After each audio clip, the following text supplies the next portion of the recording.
বন্ধুরা, আজ আমরা জানব ধুন্দল সম্পর্কে। ধুন্দল খাওয়ার কিছু স্বাস্থ্য উপকারিতা।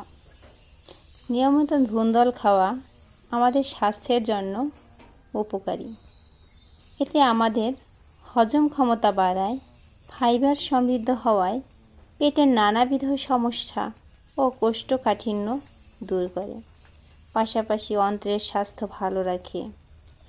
এতে ক্যালোরির পরিমাণ অনেক কম এবং ফোলেট, পটাশিয়াম ও ম্যাগনেসিয়ামের পরিমাণ বেশি থাকায় হার্ট ভালো রাখে। এতে থাকা ফাইবার স্ট্রোকের ঝুঁকি কমায়।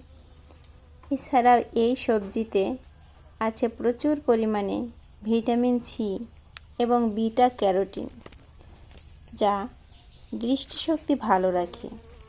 ধুন্দলে আছে ইনসুলিন, যা ডায়াবেটিস নিয়ন্ত্রণে সহায়তা করে। জন্ডিস রোগের ক্ষেত্রে বিশেষভাবে উপকারী। এছাড়াও গ্যাসের সমস্যা দূর করে এই ধুন্দল। তো বন্ধুরা, আমরা বাড়ির আশেপাশে আনাচে কানাচে এই ধুন্দল সবজিটি চাষ করে সবজি হিসেবে পেতে পারি। এছাড়াও বিভিন্ন রোগ প্রতিরোধ ক্ষমতা বৃদ্ধিতেও বিশেষভাবে কাজ করে এই সবজিটি। সাধারণত এটি লতা জাতীয় সবজি। দেখুন কিভাবে লতার মতো করে চারদিকে ভরে গেছে। মৌমাছি মধু সংগ্রহ করছে, ভ্রমর। এরা নেচে নেচে একটি ফুল থেকে অন্য একটি ফুলে মধু সংগ্রহ করছে।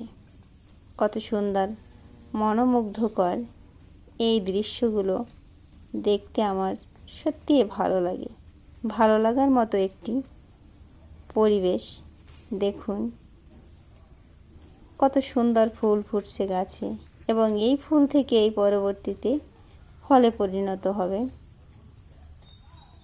ভ্রমর মৌমাছি নেচে নেচে একটি ফুল থেকে অন্য একটি ফুলে মনের আনন্দে তৃপ্তি সহকারে ফুলের মধু সংগ্রহ করছে। তো বন্ধুরা, আমরাও আমাদের বাসার আশেপাশে এই একটি দেখুন, এটাকে গ্রাম বাংলায় বলে জঙ্গ, যেটি শামুকের মতো এই গাছপালা ধ্বংস করে ফেলে। তো বন্ধুরা, ভালো থাকবেন। ভিডিওটি ভালো লাগলে অবশ্যই লাইক, কমেন্ট, শেয়ার দিয়ে পাশে থাকবেন। ধন্যবাদ বন্ধুরা।